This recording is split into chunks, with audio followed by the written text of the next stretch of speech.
je vais vous montrer la version facile dans un premier temps, et puis la version difficile telle qu'ils la jouent eux dans le morceau. La version facile, ça c'est plutôt destiné aux débutants forcément. Ça permet de bien se délier la main gauche et puis de connaître ses cordes avec la main droite. Alors, vous pouvez la jouer au doigt, vous pouvez la jouer au médiator. Donc voilà, vous allez faire un Ré majeur avec votre main gauche, comme ça. Et vous allez enchaîner, je vous montre le riff déjà comment il joue.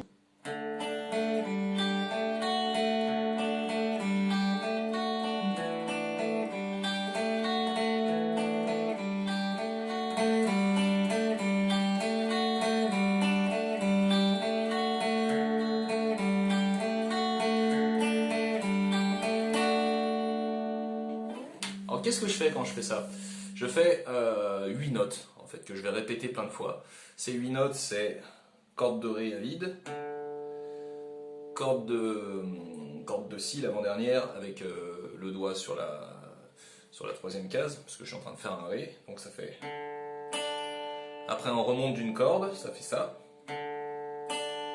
La suivante c'est la même corde sauf qu'on enlève l'index, comme ça. Donc je reprends 1, 2, 3, 4, ok?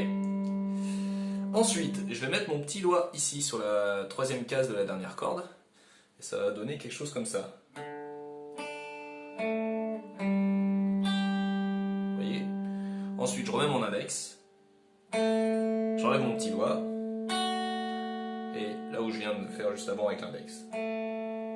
Donc ça fait ça à la fin. Paf, paf. Ok? Je reprends du début.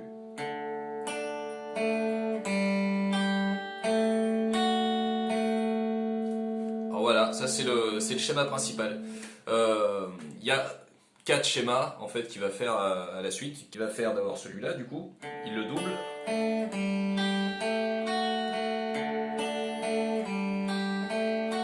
Après il va le refaire en changeant une seule note, la première en l'occurrence.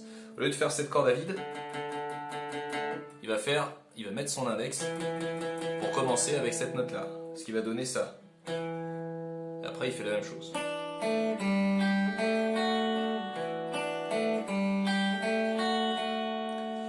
Son troisième passage, il va commencer avec cette note là, à vide, donc la corde de Sol, la quatrième en partant d'en haut. Et après il fait exactement la même chose, donc ça donne ça.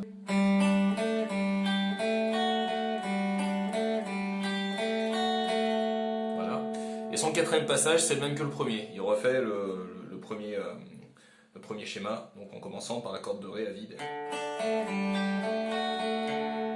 Voilà, il le fait 2 fois.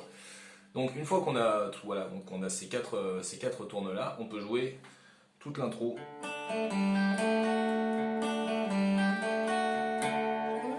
Mais le problème est le suivant, c'est que si vous écoutez le morceau, vous remarquerez que d'abord il le joue sur des notes vachement plus aiguës. Donc plutôt ici, à l'octave. Donc ça veut dire qu'il n'y a jamais de corde à vide, il faut toujours qu'il mette un doigt quelque part. Et ça donne quelque chose comme ça.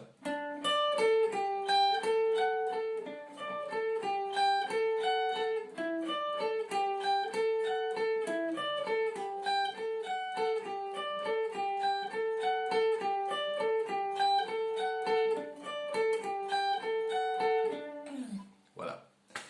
Et si jamais vous essayez d'écouter le morceau en même temps et de le jouer, vous serez confronté à un autre problème, c'est que eux, ils le jouent en étant accordés un demi-ton en dessous.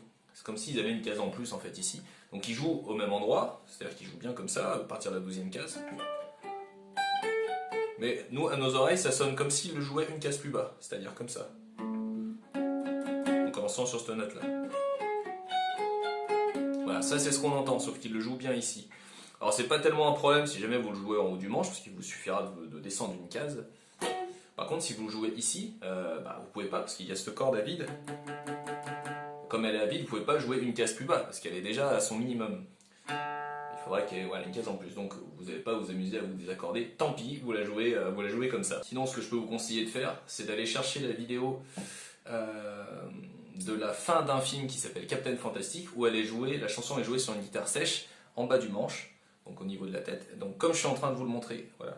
Et là, il la joue en n'étant pas accordé un demi-ton en dessous. Ça serait une bonne alternative pour tous ceux qui, comme moi, ne peuvent pas saquer la voix du chanteur des Guns. Voilà, ce tuto est terminé et j'espère que ça vous aidera à avancer un petit peu. Bon confinement!